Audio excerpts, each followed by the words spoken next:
अस्सलामुअलैकुम प्यारे बच्चों। आज हमें क्लास 9th का साइंस का जो टॉपिक आज हमें डिस्कस करना है वो है स्ट्रक्चर ऑफ एटम का।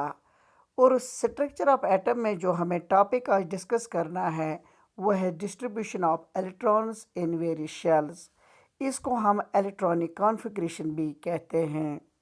प्यारे बच्चों, इलेक्ट्रॉन्स को हम एकोमोडेट करते हैं या फिल करते हैं या डिस्ट्रीब्यूट करते हैं according to bore-berry scheme.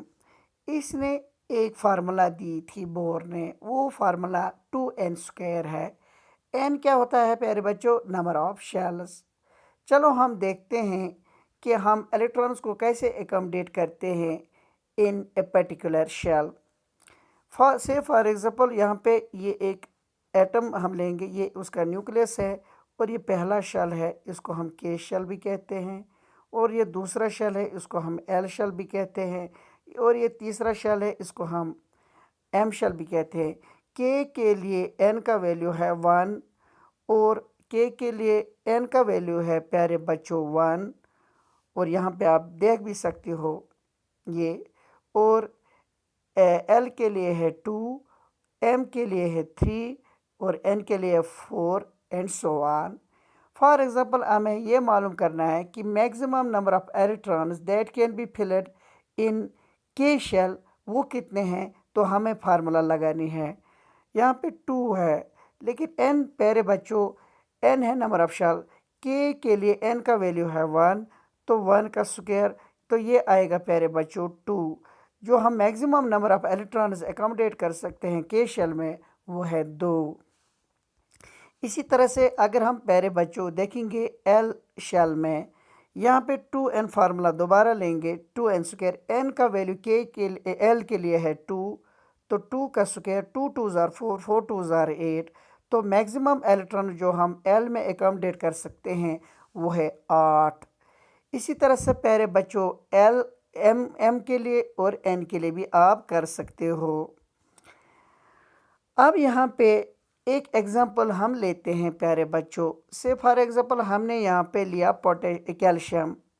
Calcium का एटॉमिक नंबर है 20। अगर इसका एटॉमिक नंबर 20 है मीन्स इसमें 20 इलेक्ट्रॉन्स भी होंगे। अब यहाँ पे ये इन 20 इलेक्ट्रॉन्स को हमें एकोमोडेट करना है और इनको एकोमोडेट हम करेंगे इसी फार्मूला से, 2n² फार्मूला से हम इनको एकोमोडेट करेंगे। प्यारे बच्चों यहाँ पे आप अच्छी तरह से देख लेना।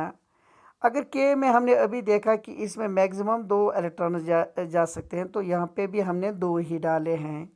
यहाँ पे एल में हम जब देखते हैं तो मैक्सिमम इसमें 8 जाते हैं, तो यहाँ पे भी हमने 8 ही डाले हैं। तो यहाँ पे जब हम तीसरे शेल यानी एम शेल में देखते हैं तो इसमें 18 जा सकते हैं।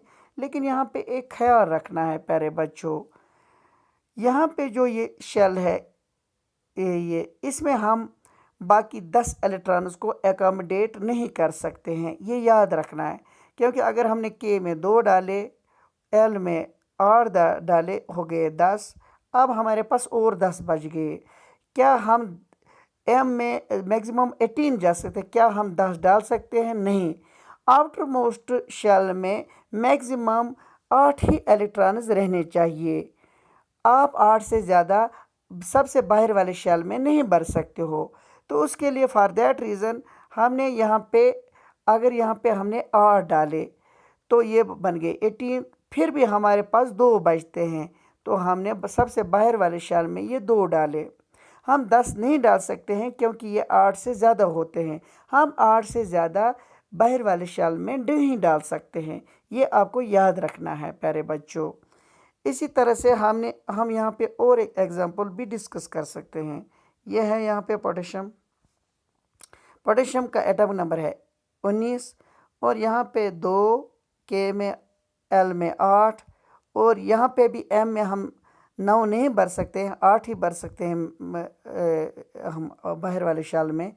तो जब हमने उसमें 8 डाले तो फिर 1 बच गया, तो वही आएगा अब लास्ट वाले शेल में।